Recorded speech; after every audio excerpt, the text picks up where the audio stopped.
the Shadow Protocol. The emergency session of the Galactic Council had been called after 3 standard cycles of heated debate. Representatives from across the known galaxy filled the massive crystalline chamber on Nexus Prime, their various forms of communication creating a cacophony that the universal translators struggled to interpret. Admiral Zeth Kara of the Void Hunters slammed his 4-armed form against the podium, his chitinous exoskeleton gleaming under the chamber's bioluminescent lighting.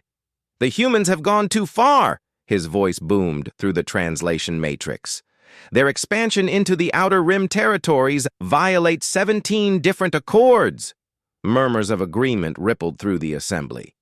The Crystalline Collective's representative, a being of pure energy housed within a geometric crystal structure, pulsed with indignant light. "Their mining operations have disrupted our meditation spheres. This cannot be tolerated." High Counselor Vex Thul, an ancient being whose species had overseen galactic affairs for millennia, raised a gnarled tentacle for silence. His massive brain case, translucent and pulsing with neural activity, regarded the assembly with cold calculation. "The human problem," he began, his mental voice projecting directly into every mind present, "requires a permanent solution." The chamber fell silent. Even the most warlike species present understood the gravity of those words. In the 1,000-year history of the Galactic Council, only twice had a species been deemed worthy of complete elimination. "They appeared from nowhere 50 cycles ago," Vex Thul continued, his thoughts carrying the weight of absolute authority. "A single world, primitive by our standards, yet they've colonized 47 systems in that time. Their technology advances at an impossible rate. Their military tactics are unconventional." Admiral Zeth Kara's mandibles clicked in agreement. "They don't fight like civilized beings. No formation tactics, no honor codes. They adapt to our strategies faster than our computers can process. Their diplomatic envoys are equally troublesome," added Ambassador Quillnex of the Trade Federation, her serpentine form coiling with agitation. "They refuse to accept their proper place in the galactic hierarchy. They demand equal representation, despite being a single-world species." High Counselor Vex Thul's brain case flared with decision. "Then we shall employ the Omega Protocol. Deploy the Shadow Fleet." A collective gasp echoed through the chamber. The Shadow Fleet was the Council's most classified military asset, a force of 10,000 elite assassins drawn from the deadliest species across the galaxy. They had never failed to eliminate a target. "Surely," ventured Delegate Horth of the Peaceful Worlds Alliance, his blue-skinned form trembling with anxiety, "diplomatic solutions could still—" "The time for words has passed." Vex Thul's mental voice cut through the protest like a blade. "The Shadow Fleet will infiltrate Earth's solar system and eliminate all human leadership simultaneously. Without coordination, their colonial expansion will collapse into chaos. Their species will fragment and pose no further threat to galactic stability." Admiral Zeth Kara's 4 arms moved in what his species considered a salute. "The Hunters volunteer to lead this operation, High Counselor." "Denied," Vex Thul replied instantly. "The Shadow Fleet operates independently.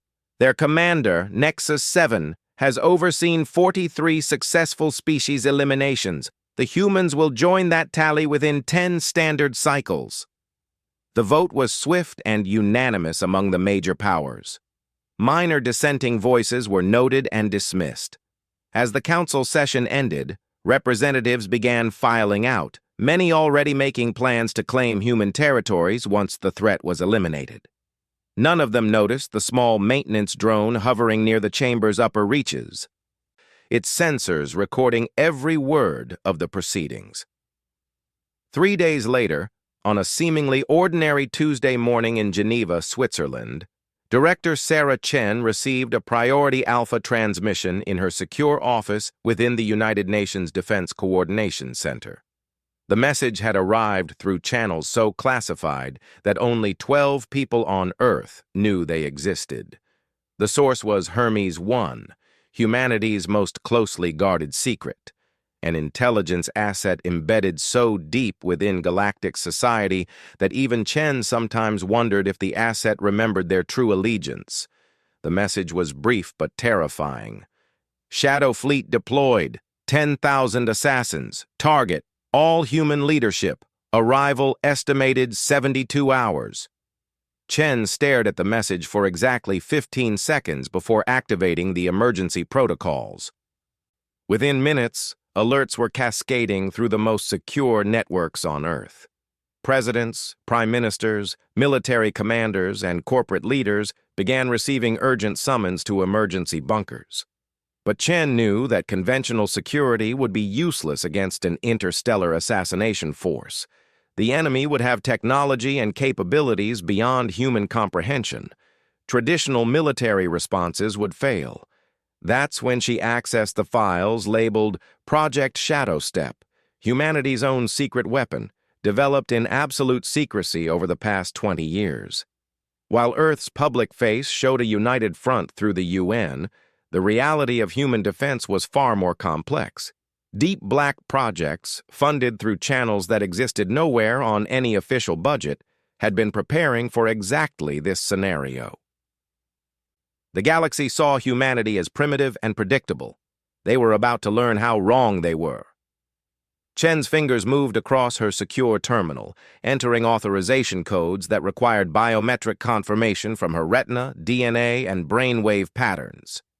As the final security layer cleared, 2 files appeared on her screen. Agent Designation, Kaig. Real name classified even from Chen. Age, unknown. Background, selected from birth for the program, trained by the last surviving masters of 17 different martial arts traditions, enhanced with cutting-edge biotechnology that pushed human capability beyond theoretical limits. Cage had spent 15 years infiltrating galactic society, learning alien combat techniques and assassination methods, while maintaining deep cover as a freelance security consultant. Agent Designation, Yami. Equally classified, equally deadly.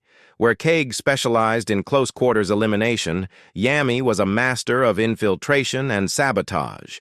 The agent had successfully penetrated 3 different alien military installations over the past decade, stealing technology and intelligence that had kept Earth's defenses ahead of galactic expectations. Together, they formed humanity's response to the impossible odds. 2 agents against 10,000 elite alien assassins. Chen authorized the activation with a heavy heart. She was essentially signing death warrants, either for her 2 best agents or for every human leader on Earth. There was no middle ground in this conflict. The message went out on quantum-encrypted channels that even the most advanced alien sensors couldn't detect. Both agents received the same simple instruction. Shadow Fleet inbound. Full activation authorized. Protect the species at all costs. Somewhere in the asteroid belt, aboard a ship disguised as a mining vessel, Kaig received the message while reviewing intelligence on the approaching threat. The agent's enhanced reflexes allowed for processing information at superhuman speeds, analyzing tactical data that would overwhelm normal human consciousness. The Shadow Fleet wasn't just large, it was impossibly diverse. Assassins from 47 different species, each bringing their own unique advantages. Shapeshifters who could impersonate anyone. Beings capable of phasing through solid matter. Creatures that could manipulate probability itself to ensure their attacks landed perfectly. But Kaige had spent years studying these species, learning their weaknesses, understanding their psychology.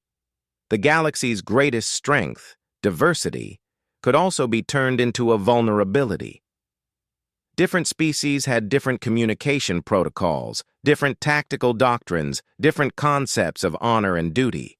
On Earth, hidden within the urban maze of Tokyo, Yami prepared equipment that officially didn't exist. Weapons that combined human engineering with alien technology stolen from a dozen different civilizations. armor that could deflect energy weapons while remaining nearly invisible to most sensor arrays. The galaxy expected Earth to respond with fleets and armies, with the conventional tools of warfare that had dominated galactic conflict for centuries. Instead, they would face something they had never encountered before. Humans who had learned to fight like shadows, to think like their enemies, to turn their opponents' strengths against them. As the Shadow Fleet moved through hyperspace toward Sol's system, their commanders reviewed intelligence reports on human military capabilities, primitive kinetic weapons, basic energy shields, predictable fleet formations.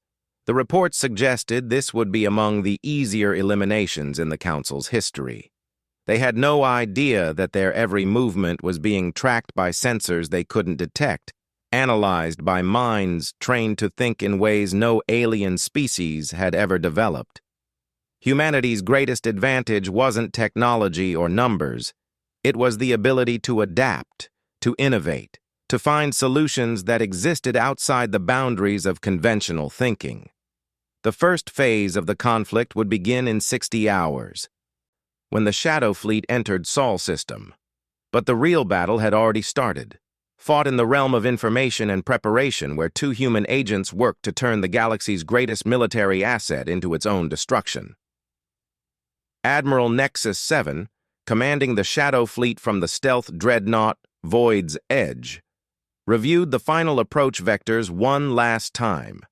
10,000 of the galaxy's most elite killers organized into perfect strike groups, each with specific targets among Earth's leadership. It would be over within 12 hours of arrival. The humans would never even understand what hit them.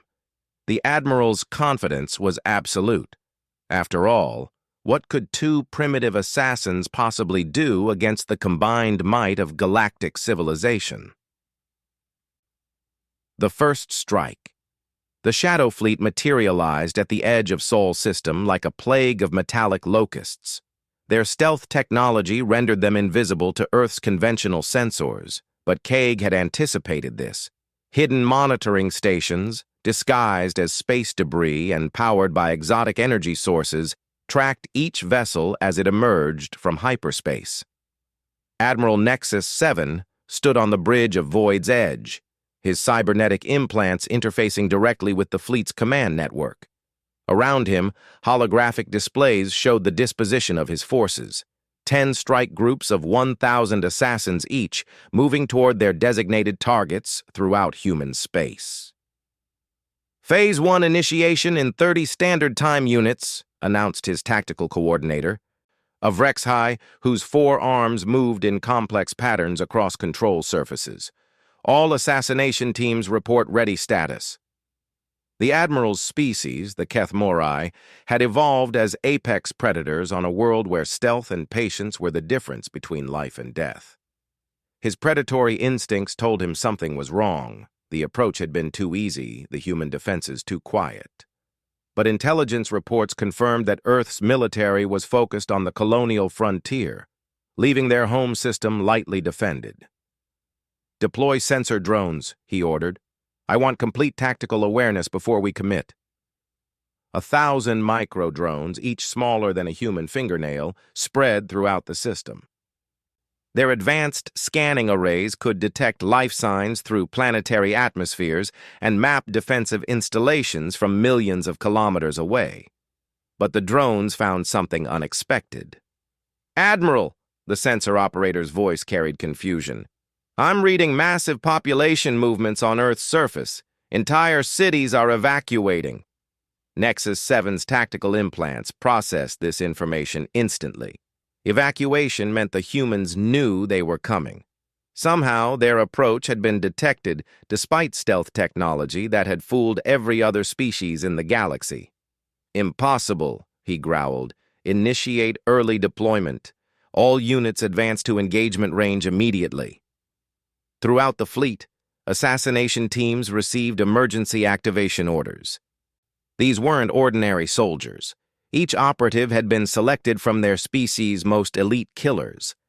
The Shadokai could phase through solid matter. The Morphic Guild could perfectly impersonate any life form. The Void Walkers could manipulate space-time itself to appear anywhere within a star system. But as they advanced toward their targets, the first casualties began. Strike Group 7, approaching Mars orbital platforms, vanished entirely. No distress signals, no weapon discharges, no debris fields. One moment their transponders showed normal advancement, the next showed empty space. Group 7 status report, Admiral Nexus 7 demanded. Silence on all frequencies. Group 4, investigate Group 7's last position. Strike Group 4's lead vessel. Silent death. Move toward the coordinates where their comrades had disappeared. Captain Thexaval of the Crystalline Collective focused his energy form through the ship's enhanced sensors, scanning for any trace of what had happened. The attack came from what appeared to be empty space. Cage materialized from complete invisibility, using technology that combined human stealth systems with Morphic Guild shape-shifting techniques and Void Walker spatial manipulation. The combination shouldn't have been possible. Each technology required completely different physical principles. But human engineering had found a way to make them work together. The agent moved through Silent Death's hull, using matter phase technology stolen from the Shadokai, but improved with human innovation. Where the original alien version required complex ritual preparation, Kage could activate the ability through pure mental discipline learned from Tibetan monks and enhanced by cybernetic implants. Inside the ship, chaos erupted. The alien crew, trained for every conceivable combat scenario, found themselves facing an opponent who fought unlike anything in their tactical databases. Cage didn't use conventional weapons or follow predictable attack patterns. Instead, the agent turned the ship's own systems against its crew, overloading life support in some sections while creating explosive decompression in others. Captain Thexaval managed to send a brief transmission before his ship's reactor overloaded. Enemy unknown, impossible movement patterns, request immediate. The transmission cut off as Silent Death became an expanding cloud of superheated plasma. Admiral Nexus 7 watched the destruction through the fleet's sensor network, his predatory mind analyzing every detail. His implants processed thousands of possibilities per second, but none of them explained what he had just witnessed. All units, defensive formation Kethamari 7, he ordered. Unknown hostile using advanced stealth technology. But even as the fleet reorganized, more ships began disappearing. Strike Group 3, approaching Earth's lunar installations, reported contact with a single small craft before going silent. Strike Group 9, moving toward the Jupiter system, managed to transmit visual data of their attacker before being eliminated. The footage showed something that violated every principle of space combat in the Galactic database. A figure in human-designed armor, moving through the vacuum without life support, wielding weapons that seemed to bend space around them. The figure's movements were too fast for most sensors to track, and when weapons fire was directed at them, the energy beams seemed to curve away as if repelled by some invisible force. This was Yami's work. Where Kage focused on infiltration and close combat, Yami specialized in impossible maneuvers and exotic weaponry. The agent had spent years studying alien defensive systems, learning how to turn their sophistication against them. The more advanced a ship's sensors, the easier it was to overload them with false data. The more powerful their weapons, the easier to redirect that energy back at the vessel itself. High Counselor Vex Thule, monitoring the operation from Nexus Prime, felt something he hadn't experienced in centuries: uncertainty. His massive brain processed the incoming reports, but the tactical data made no sense. Two entities were systematically destroying forces that should have been capable of eliminating entire star systems. Admiral Nexus 7. His mental voice cut through the fleet's communication network. Explain these losses. Unknown, High Counselor. the Admiral replied, his predatory pride stinging from the admission. We face two opponents using technology that doesn't match any known civilization. Their capabilities appear to combine multiple species' abilities in ways that should be impossible. Two opponents? Vexthul's thought carried dangerous overtones. Two beings are destroying the Shadow Fleet? Affirmative. We've designated them Alpha and Beta. Alpha specializes in ship infiltration and close-quarters elimination. Beta uses advanced stealth and exotic weaponry for long-range strikes.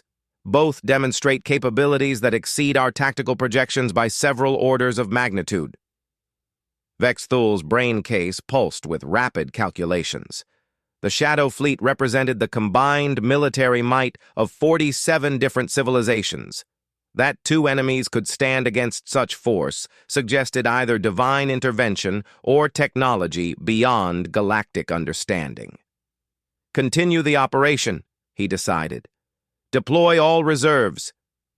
Whatever these beings are, they cannot maintain this level of performance indefinitely. But they could, and they were just getting started. On Earth, Director Chen watched the tactical displays with growing amazement. Real-time intelligence from Hermes 1 showed the Shadow Fleet's casualties mounting faster than any projection had dared suggest. Her two agents weren't just surviving, they were winning. The key lay in their training methodology. While alien assassins learned to master one or two specific abilities, Kaig and Yami had been designed as adaptive systems. They could analyze enemy capabilities in real time and develop countermeasures on the fly. Their enhanced nervous systems allowed them to process multiple fighting styles simultaneously, switching between techniques as tactical situations evolved. More importantly, they understood something that no alien military theorist had ever grasped: the weakness of perfect coordination. The Shadow Fleet's strength came from precise cooperation between different species, each contributing their unique abilities to an unstoppable whole. But that coordination required constant communication, shared protocols, and predictable behavior patterns. Chaos was humanity's natural element. When systems failed, when plans collapsed, when the impossible became necessary, humans adapted. Kaigi and Yami had been trained to create chaos, to turn order into confusion, to make the enemy's greatest strengths become fatal weaknesses.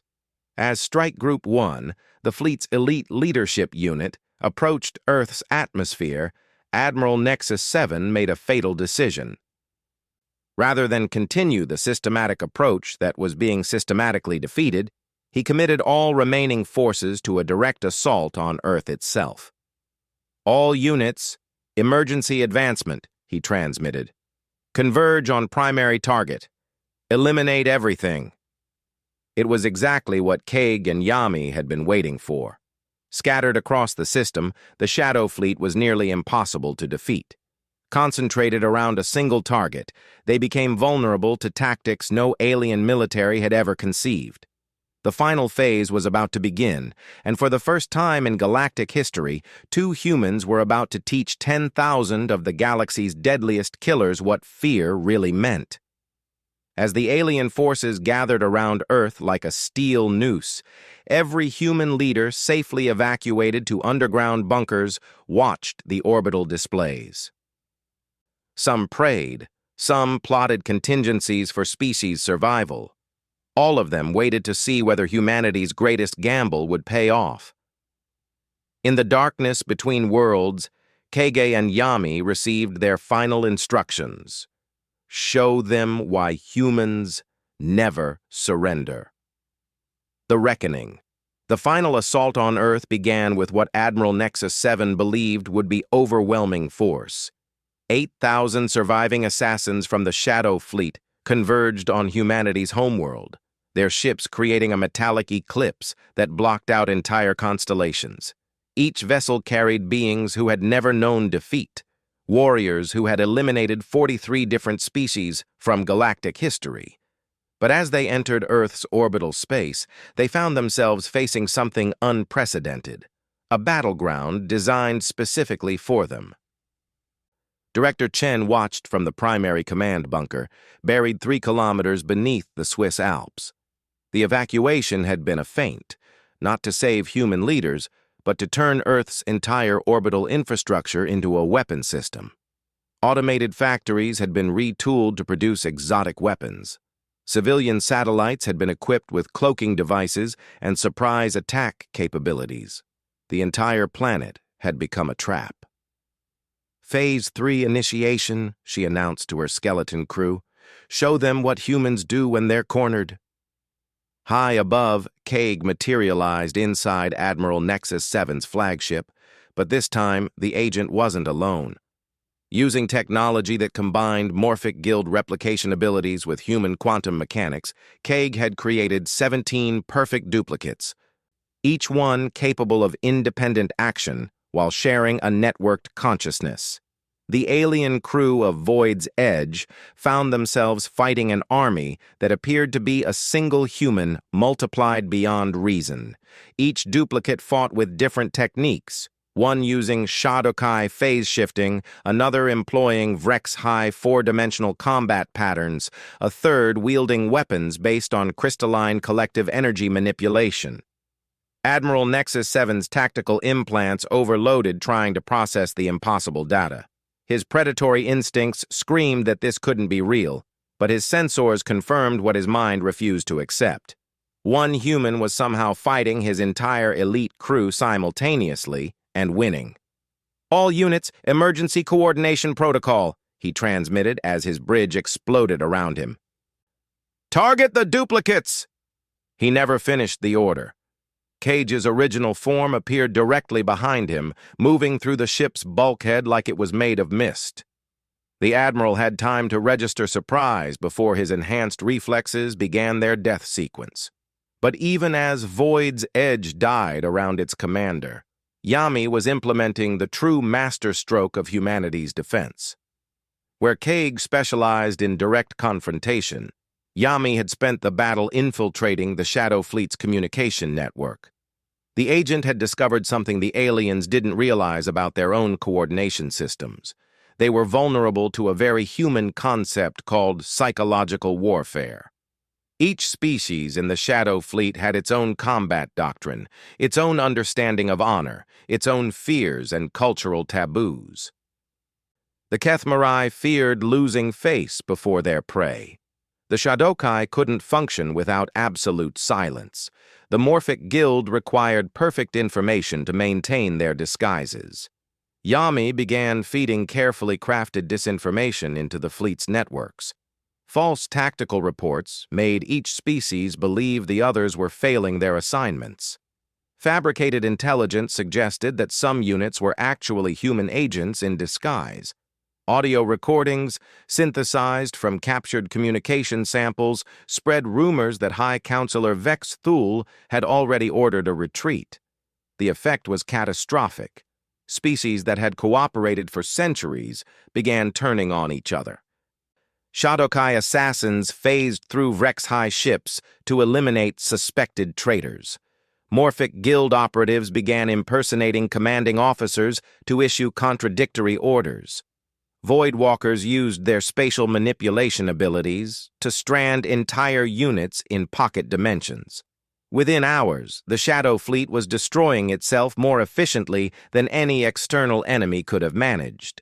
Cultural prejudices that had been suppressed for the sake of military cooperation erupted into open warfare as each species concluded that the others had been compromised.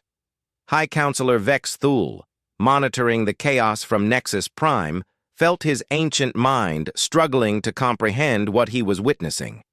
The most successful military operation in galactic history was collapsing not from external defeat, but from internal dissolution.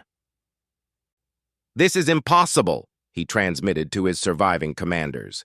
"Re-establish central coordination immediately." But there were no surviving commanders. Admiral Nexus 7 was dead. His second-in-command had been eliminated when the Crystalline Collective's energy beings overloaded their ship's reactor in an attempt to destroy suspected Morphic Guild infiltrators.